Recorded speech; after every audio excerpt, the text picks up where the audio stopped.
Sorry, didn't mean to scare you.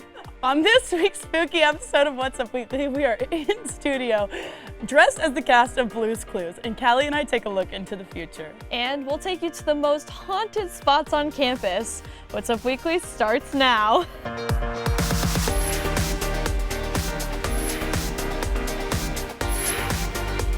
Hello and welcome to What's Up Weekly. I'm Callie Lichter, a.k.a. Salt. And I'm Lucy Kellison, a.k.a. Pepper. The 15th annual Ciderfest was held at Bloomington Community Orchard on Saturday.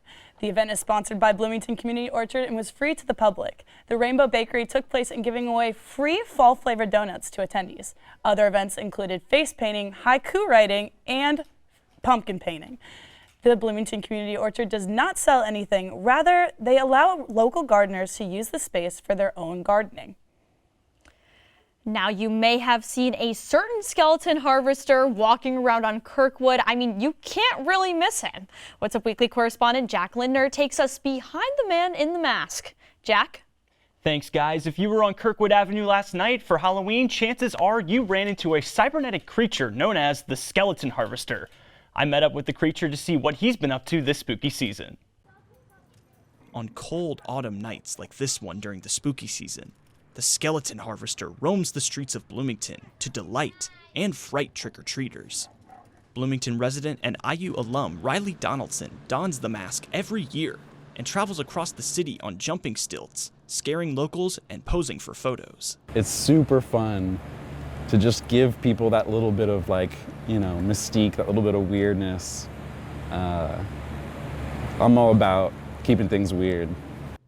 Donaldson builds the costume by hand and bases his designs on Japanese anime and science fiction films. He also created a detailed background for the skeleton harvester that includes its history on Earth. The skeleton harvester is essentially like a local cryptid.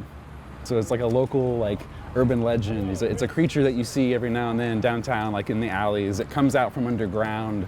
It lives underground, and it's actually like a super ancient alien cybernetic entity. Along with his massive 7.5-foot height, the skeleton harvester also speaks an alien language known as skeleton tongue. Am I right on that? So what would you say is your favorite part about the Halloween season?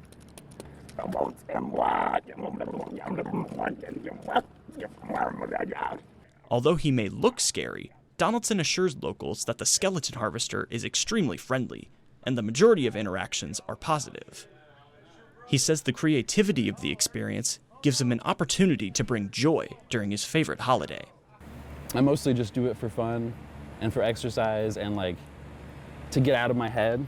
Everyone needs that distraction or that immersion into something else. For me, it's very, very cathartic. It's very good to bring people happiness because 99% of the reactions are positive. People are like, "Whoa, this is crazy, this is awesome, I love this." And so I'm all about that. Donaldson said that he will continue to showcase the skeleton harvester costume outside the Halloween season, so be on the lookout for him in the future. Callie and Lucy, back to you. Thanks, Paprika.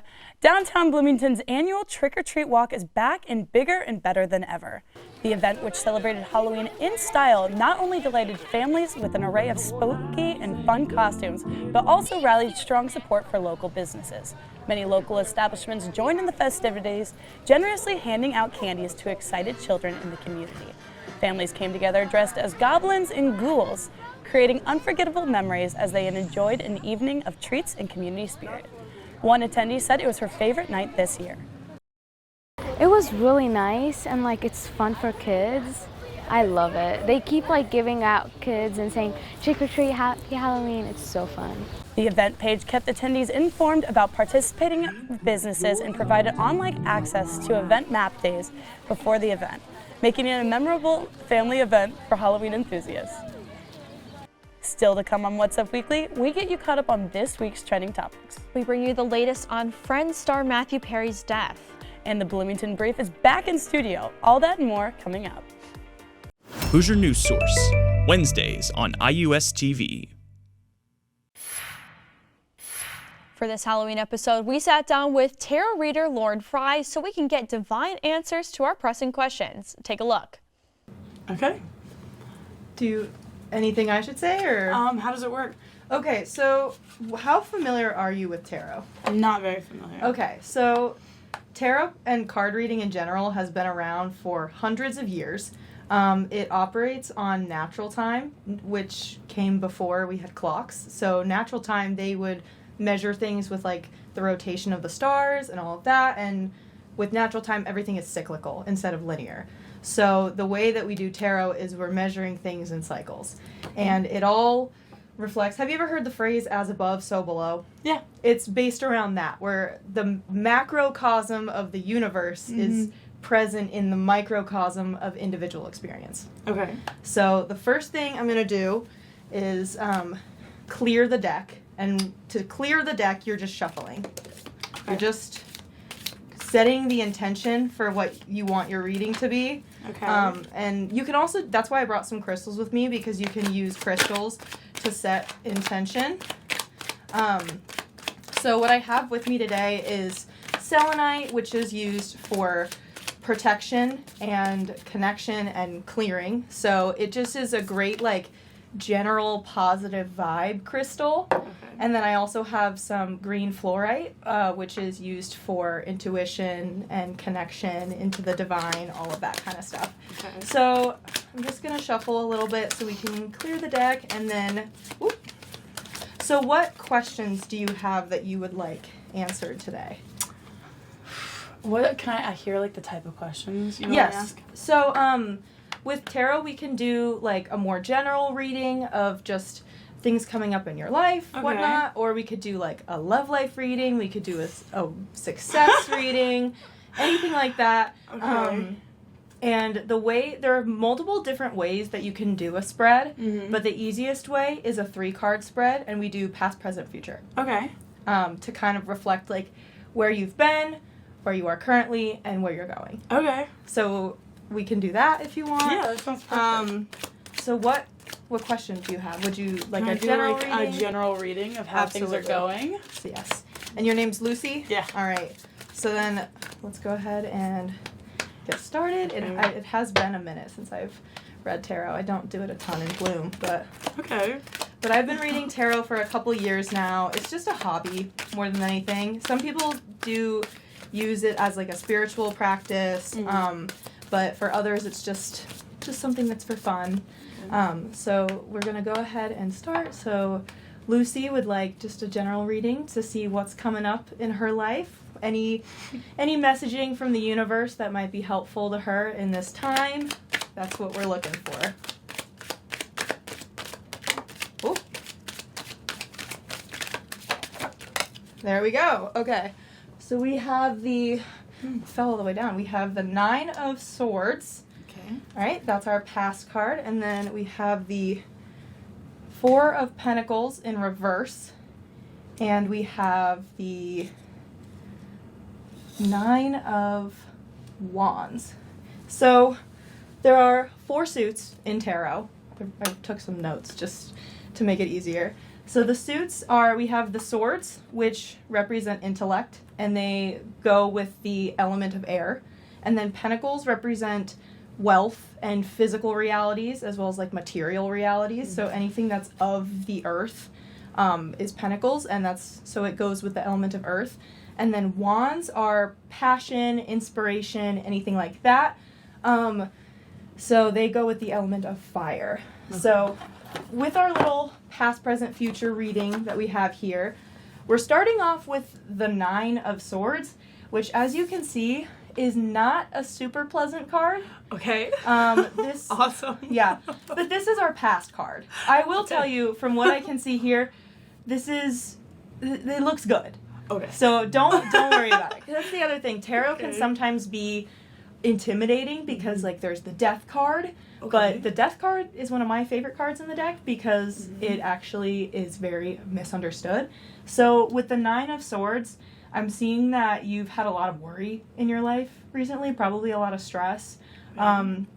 Since we're doing just a general reading, that could be love life related, it could be with like professional career. I know you're a senior, so that could, like, you might just have a lot of stress weighing on you with like upcoming decisions and that kind of thing. And that's kind of what we have represented here with all of these swords that are weighing over you, and you just feel like you're carrying a lot of weight, which can make things very difficult. And then the Four of Pentacles in reverse.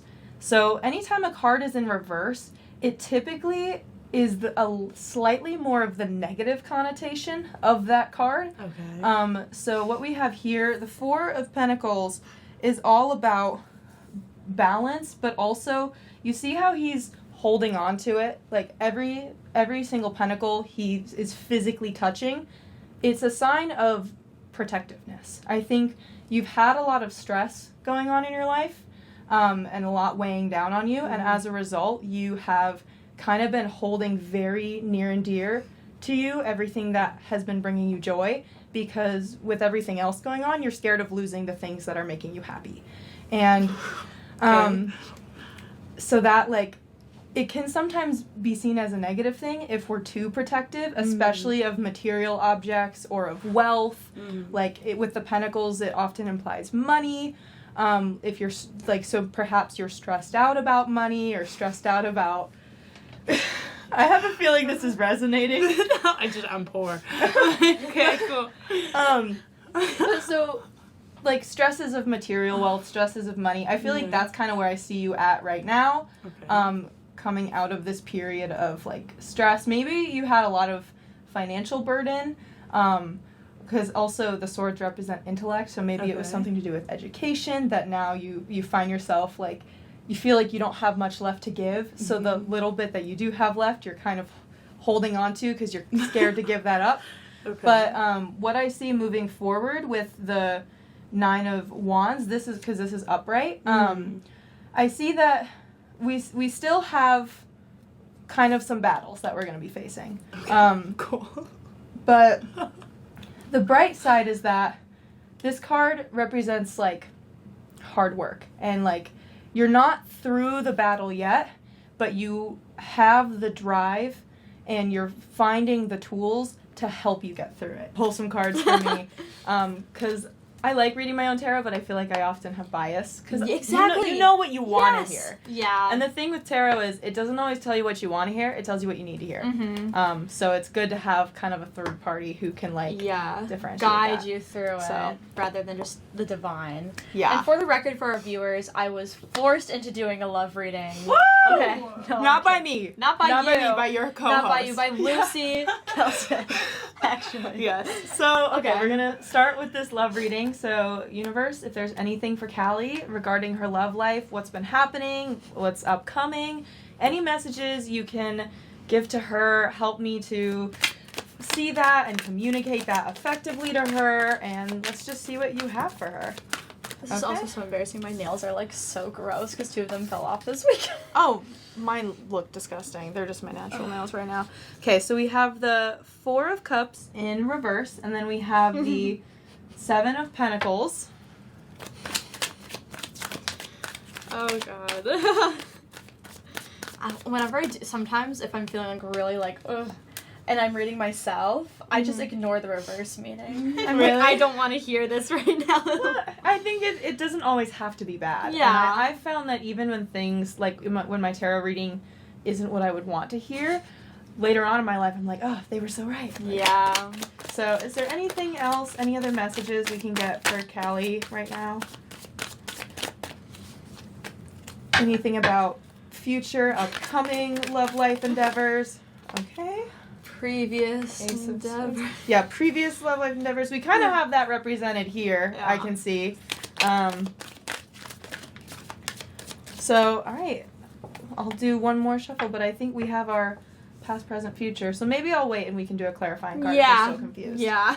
So, what's funny is we have the Four of Pentacles in reverse, and anytime a card is reversed, we already said that's the more negative connotation. When this is upside down, it looks like the cups are leaking. They're pouring something out.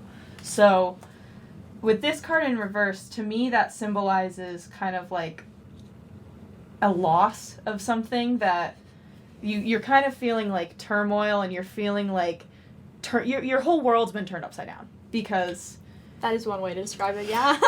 it happens. And then so we find that you're like you're confused, you may be frustrated, you're not sure how to proceed.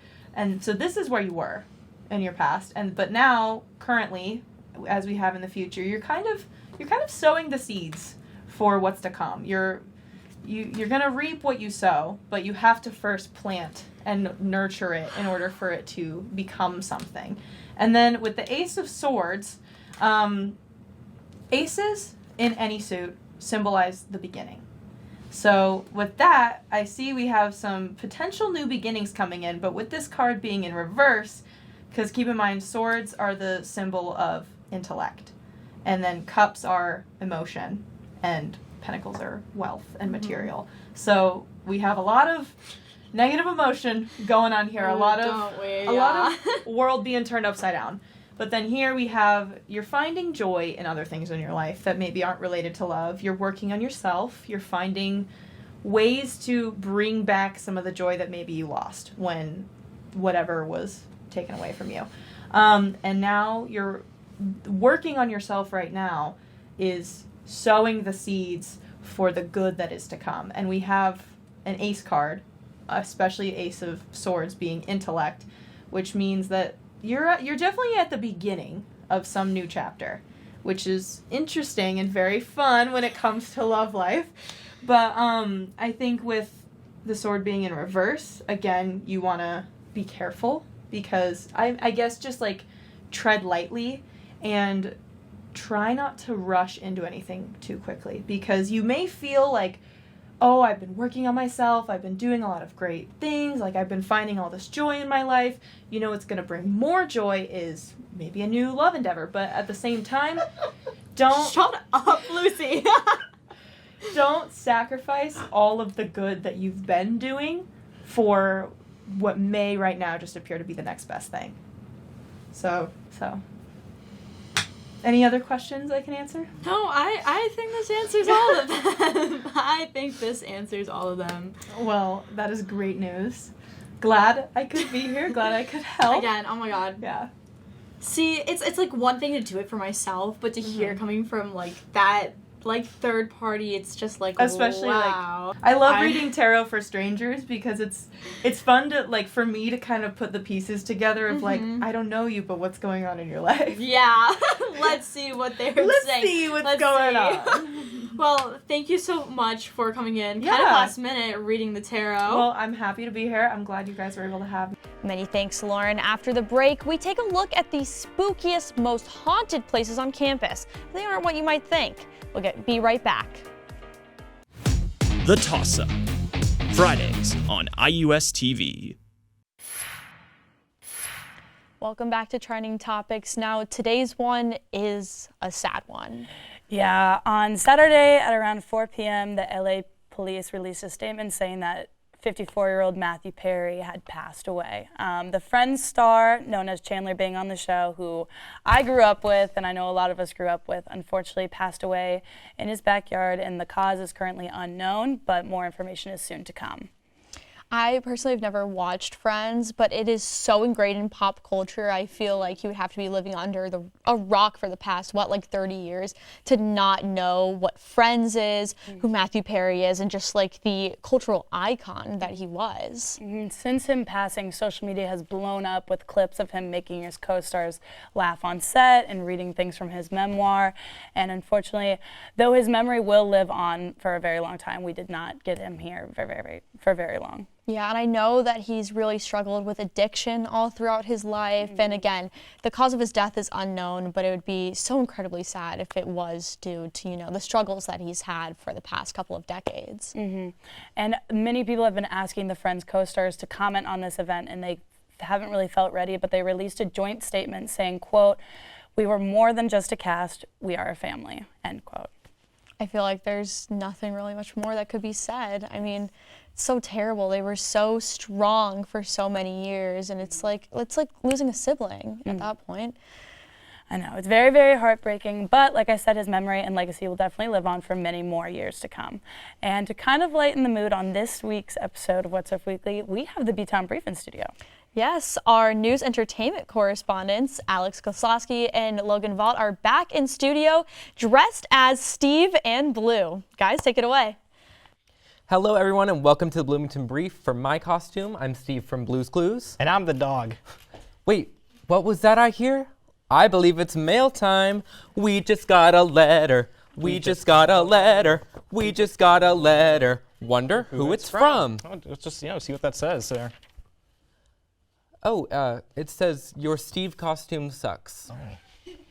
Oh, you got sent hate mail. Yeah, that's Let me see that. not Who sent- normal here on Blue's Dude, it's Clues. your full address is here too. Oh my Who god. sent you this? Let's just get into the brief. Yeah. Let's get right to the jokes. Yeah. Several students were locked out of their rooms last week when their Crimson cards stopped working. This was probably due to RAs testing freshmen to be back before curfew ahead of Halloween weekend. Yeah, you gotta make sure they're back. IU's Public Safety Report has released its annual fire safety report. Shockingly, they came to the same conclusion as last year. Fire is hot. The Bloomington Police Department headquarters is currently for sale. For only $3.2 million, you can own the rights to the building and break any laws you want. Sounds like a good deal to me. The Department of Transportation put out a warning saying it's prime time for deer-involved car crashes. If you are ever worried about hitting a deer, just remember that they are probably more scared of you than you are of them. The FDA is warning parents to test their kids after lead was found in apple fruit pouches. Geez, thanks FDA. Where were you when I drank 2 cartons of Elmer's glue and started dreaming about shadow people? I don't know, man. For the first time in over 50 years, Sesame Street is switching to a more narrative format between the episodes. I, for one, can't wait for the plotline that teaches shapes by Elmo falling into a love triangle with Snuffleupagus' mom in the letter H. A 64-year-old woman visited doctors after feeling a weird sensation in her head, only to discover a spider living in her ear. If I know anything, it was probably telling her to let in more bugs, that the spider could crawl into her hair and force her to cook them. Oh, what would you call that movie? Spider-Tooie? That's good. FNAF is on track to become Blumhouse's growest film. My girlfriend said she was going to Five Nights at Freddy's. I told her to enjoy the movie, and she said, "What movie?" In my personal news, I witnessed tons of freshmen make the mistake of putting Germ-X on their hands this Halloween. Don't they know the alcohol enters your system much faster if you drink it? We should learn a thing or two. All right, that's the news jokes for us. We're going to find out who sent this letter to Steve here. Back to you guys. Thanks, guys. I, for one, am personally very excited for the Five Nights at Freddy's movie. So that's going to be a good one. When we come back, nothing is scarier than the future. And that's why we had some time to sit with some tarot card reader. Stay with us. Hoosier Sports Night, your source for Hoosier athletics. What's Up Weekly correspondent Grace Marocco, a.k.a. Magenta, is in studio to tell us about the most haunted places around campus. Grace? Thanks, guys. We all know the IMU is old, right? Well, some even say that it's haunted. I sat down with the former IMU assistant director who has been with the building for 32 years, and he had several spooky stories to share. Check it out. Indiana University is over 200 years old. Ghosts, some say, are everywhere. At the Indiana Memorial Union, it's not just the students who spend their time there. Gary Kronowski works here and says he's heard many spooky stories. Some employees were working in a room in the building and left for lunch, and when they came back, things had been rearranged, and no one else had been in that room in between. It was locked. But maybe someone or something was there. Like Jacob, a story of a little boy who is believed to scatter things in the tutor room. And there's more apparent ghostly evidence. Staff opened up a wall and found an envelope that was labeled to the director of the Union building. And it contained a letter from a student that worked at the hotel in 1939. A letter from the ghost of E.K. Elkins, stuffed in today's Starbucks lounge. A lot of people say that his spirit still is in that location where that letter was found. During the interview, I was starting to make some beliefs myself. When I was here last time, we were right over there in the hallway and a door shut behind us. Do you remember that? Yes, I do. While conducting the interview, the door behind me closed on its own. And while some say that's just a coincidence, others think it's something else. The reason people believe in ghosts is not because they don't know any better or maybe because they're not sober, but because they have some kind of experience that they can't rationally explained, I think that merits its attention, especially in folklore. I'm a skeptic, but during filming, I had some spooky instances myself. My camera stopped filming mid-interview, a door shut behind us, and who really knows, maybe the IMU really is haunted. And that's what's up this week. Tune in next week for more local and entertainment news. Be sure to follow us on social media. Follow us on Instagram and Twitter at IUSTV News. For What's Up Weekly, I'm Pepper. And I'm Callie Lichter, a.k.a. Salt, and thanks for watching, and we'll see you next week.